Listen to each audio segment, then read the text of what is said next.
कहाँ है काउंटर, कहाँ है जवाब, कहाँ है? काएं करना बंद कर दे कौवे की तरह, ये रहा जवाब। खतरनाक जॉर्ज सोरोस, जिनके बारे में इतनी कंस्पिरेसी थ्योरीज फैलाई जाती हैं, इनके बीजेपी के साथ मैंने डायरेक्ट लिंक्स दिखा दिए। लेकिन एल्विश ने जो लिंक बताया हर्ष मंदर का मेरे साथ, आप भी सुनकर चौंक जाएंगे कि कोई इस लेवल का बेवकूफ कैसे हो सकता है। वैसे मुझे तो लगता है ये खुद ही इतना बेवकूफ है, क्योंकि इसने ये भी नहीं नोटिस किया कि ये वाला जो आदिल अमन था जो मेरे फेसबुक ग्रुप में था, उसके नाम की स्पेलिंग अलग थी और इस वाले आदिल अमन के नाम की स्पेलिंग अलग है। ऑलरेडी तेरे ऊपर इतने सारे कोर्ट केसेस चल रहे हैं, जमानत पर तू बाहर है, और फिर वीडियो में ऐसी आकर बकवास करता है कि और तेरे ऊपर कोर्ट केसेस आ जाए। नमस्कार दोस्तों, कभी बिटोड़ा देखा है आपने? ये चीज, इसमें गोबर के बने हुए उपले रखे जाते हैं। हरियाणवी में एक कहावत है कि बिटोड़े के मुंह से उपले ही निकलेंगे। अभी कुछ हफ्ते पहले किसी दोस्त ने मुझे कहा कि एल्विश यादव ने मेरे ऊपर एक वीडियो बनाया है, मेरा क्या कहना है उस वीडियो को लेकर। मैंने कहा भाई क्या यार, क्या उम्मीद करते हो, बिटोड़े के मुंह से उपले ही निकलेंगे। अब वैसे तो दोस्तों इन गोदी यूट्यूबर्स का एक पूरा झुंड बैठा है जिसने पिछले कुछ महीनों में मेरे ऊपर एक से बढ़कर एक हमले करने की कोशिश करी है। कोई मुझे कभी कुत्ता कहता है, कोई कॉकरोच कहता है, कोई कहता है कि मेरी वाइफ पाकिस्तानी है, तो कोई मुझे बुली कहता है। लेकिन इन सभी में से एल्विश सही मायनों में इन बेवकूफों का सरदार है, क्योंकि जितनी अनाप शनाप बातें इसने अपने वीडियो में करी ना मेरे बारे में, जितने दुनिया भर के झूठ इसने फैलाए, उतने शायद ही किसी ने फैलाए। इसने मुझ पर जो वीडियो बनाई उसका कई सारे यूट्यूबर्स ऑलरेडी काउंटर कर चुके हैं। जिन्होंने भगवा रंग पहन रखा वो छपरी है, कि सब छपरी हैं ये, जितने भी ये सैफरन गमछा ओढ़ते हैं। अरे एल्विश भाई, ध्रुव राठी ने ये कहीं नहीं कहा कि जो भगवा रंग पहनता है वो छपरी है, बल्कि वो लोग जो भगवा रंग पहन के मस्जिद के सामने जाकर हाथों में तलवार लेके घूमते हैं, वो लोग जो भगवा रंग पहन के राम का नाम खराब करते हैं, वो छपरी हैं। इसे बोलते हैं भाई साहब ब्रेन वॉशिंग। किस चीज का सिस्टम है? बच्चे बिगाड़ने का, गैम्बलिंग ऐप प्रमोट करने का, या फिर भांग पीकर वीडियो बनाने का, बियर पीकर वीडियो बनाने का, माहौल खराब करने का? आखिर किस चीज का सिस्टम? किसी भी चीज को यहाँ से वहां जोड़ दिया, कभी बोला कुछ, दिखाया कुछ, कभी तो बोलना ही नहीं आया ढंग से। हर्ष मंदार कह लो या फिर हर्ष मंदर कह लो, जो भी है। तो this is an interview of Harmandar Singh. Harmandar Singh Harsh Mandar नहीं है, इज अ डिफरेंट गाय। अब जस्ट बिकॉज उनके नाम सिमिलर हैं तो इसने उन्हीं का आर्टिकल दिखा दिया, मतलब हद होती है यार। अब इस बात का कोई प्रूफ अवेलेबल नहीं है कि हर्ष मंदर और ध्रुव राठी डायरेक्टली कनेक्टेड हैं, लेकिन एक स्पेकुलेशन के आधार पे और एक कॉन्स्पिरेसी थ्योरी के आधार पे इस बात को इतने कॉन्फिडेंस से बता दिया जाता है। जो व्यक्ति गाली देता था वो व्यक्ति ने इस वीडियो में गाली नहीं दी, खुद ही बोल रहा है नहीं दे पाऊंगा। क्यों? क्योंकि इस व्यक्ति ने सुधारा है उसको। ये है पढ़े लिखे यूट्यूबर्स का फर्क। जब छपरियों का सरदार गाली देना बंद कर सकता है इस व्यक्ति के वीडियो की वजह से, तो फिर इसके जो गुलाम हैं वो क्यों नहीं गाली देना बंद करेंगे? इतनी बेइज्जती होने के बाद भी एल्विश का मन नहीं भरा, मुझसे कहने लगा कि काउंटर दो। कहाँ है काउंटर, कहाँ है काउंटर? काउंटर कहाँ है काउंटर, कहाँ है जवाब, कहाँ है? काएं करना बंद कर दे कौवे की तरह, ये रहा जवाब। बस एक चीज कहूंगा, विक्टिम कार्ड मत खेलियो इस वीडियो को देखने के बाद, रोना धोना नहीं चलेगा। पहले भी तू टीवी पर बहुत रोया। लोग मेरे को बोलते थे बीजेपी का दल्ला है। हमारे ध्रुव भाई को एंटी नेशनल्स में इतना इंटरेस्ट क्यों है? करने को कोई कुछ भी कर सकता है, पर इंसान कितना पागल होगा। बीजेपी की एक बड़ी पॉपुलर स्ट्रैटेजी है, आपने भी नोटिस किया होगा दोस्तों, कि जो भी इंसान बीजेपी की आलोचना करता है, ये बीजेपी वाले उसे एंटी नेशनल घोषित करते फिरते हैं। एल्विश ने भी यही किया कि ये इंसान एंटी नेशनल, वो एंटी नेशनल, फलाना एंटी नेशनल, ढिमकाना एंटी नेशनल। अब किसी तरीके से इन सभी लोगों के ध्रुव राठी से कनेक्शन जोड़ दो और इसे भी एंटी नेशनल घोषित कर दो। मैंने तो एंटी नेशनल घोषित कर दिया।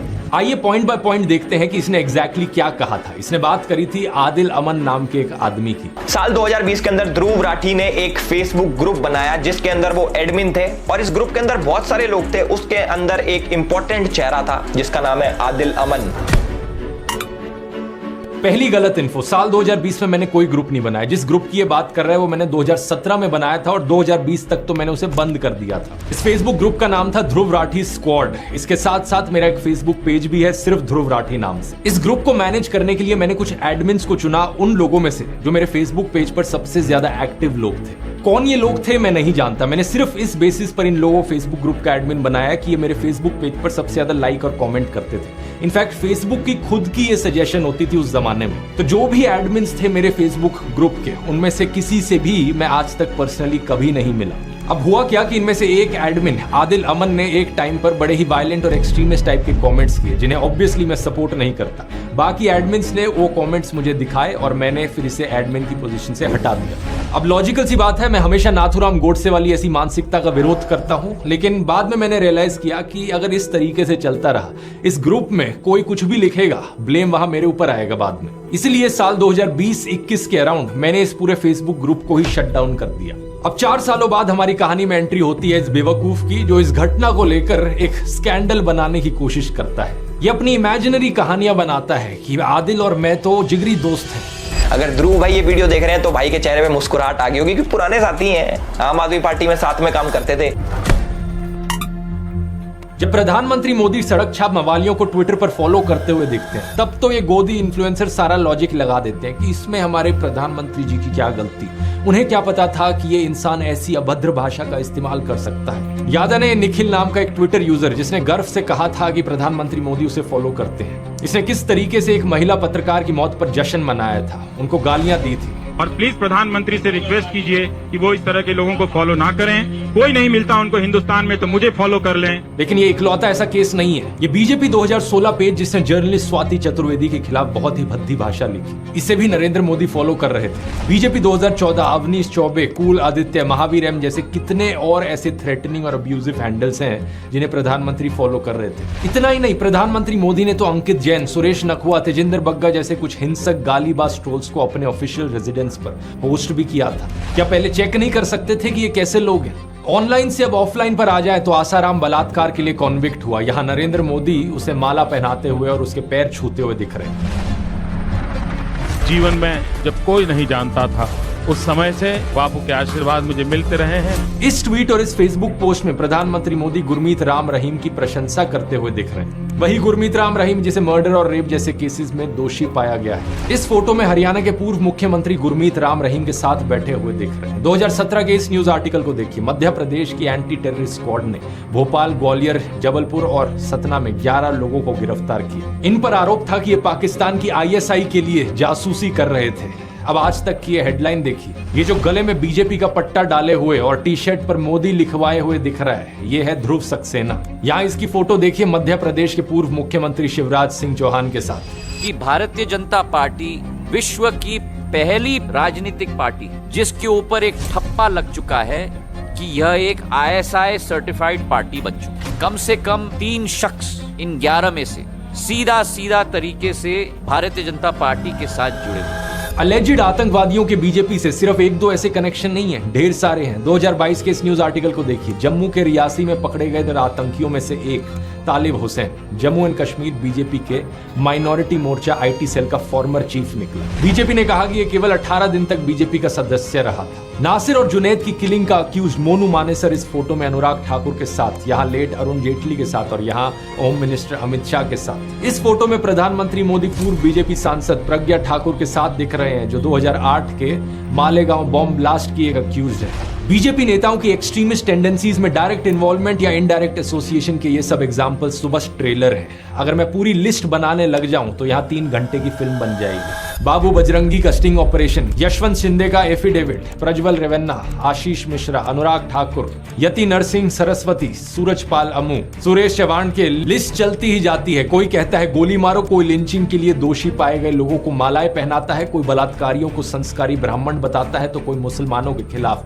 जेनोसाइड की बात करता है। क्या एल्विश में हिम्मत है इन सब केसेस पर बोलने की? एल्विश, मुझे पक्का पता है तो इस वीडियो को देख रहा होगा। सीधा तुझसे बोलना चाहूंगा, अगर तुझ में 1% भी हिम्मत है तो बीजेपी से काउंटर मांग कर दिखा दे। कहां है काउंटर, कहां है काउंटर? ये जो काएं करे जा रहा था ना मेरे साथ, बीजेपी के साथ करके दिखा। नहीं कर पाएगा, क्योंकि मुझे पता है तेरे जैसे सत्ता के चाटुकार पूरी जिंदगी ऐसी हिम्मत नहीं जुटा पाएंगे। मेरे खिलाफ बोलना आसान है क्योंकि पता है सरकार पीछे से कुछ कहेगी नहीं और बड़े यूट्यूबर को टारगेट करके व्यूज मिलेंगे, कंट्रोवर्सी होगी, पब्लिसिटी मिलेगी। पता है तुझ जैसे गोदी यूट्यूबर्स की सबसे बड़ी प्रॉब्लम क्या है? तुझ जैसे लोगों को लगता है कि कंट्रोवर्सी क्रिएट करके व्यूज आएंगे और इसी तरीके से फॉलोअर्स बटोरे जा सकते हैं, इसी तरीके से यूट्यूब पर करियर बनाया जा सकता है। लेकिन तेरे जैसे एक और यूट्यूबर को मैंने पहले भी कहा था कि कंट्रोवर्सी करके एक सस्टेनेबल यूट्यूब करियर बनाना पॉसिबल नहीं है। एक लिमिट तक ही लोग इस ड्रामे को बर्दाश्त करेंगे, उसके बाद लोगों को भी पता लग जाएगा तू ये ड्रामा जो करता है, कंट्रोवर्सी जो करता है, सिर्फ व्यूज के लिए करता है, पैसे के लिए करता है। असलियत में यूट्यूब पर अगर एक लॉन्ग टर्म करियर बनाना है तो में भी मिल जाएगा। टॉपिक पर वापस आए तो आगे बंदा बात करता है जॉर्ज सोरस की। तो हर्ष मंदार है वो जॉर्ज सोरस के साथ काम करता है, जिसने 8,000 करोड़ की फंडिंग दे रखी है मोदी जैसे राष्ट्रवादी पीएम को हटाने के लिए और सरकार गिराने के लिए।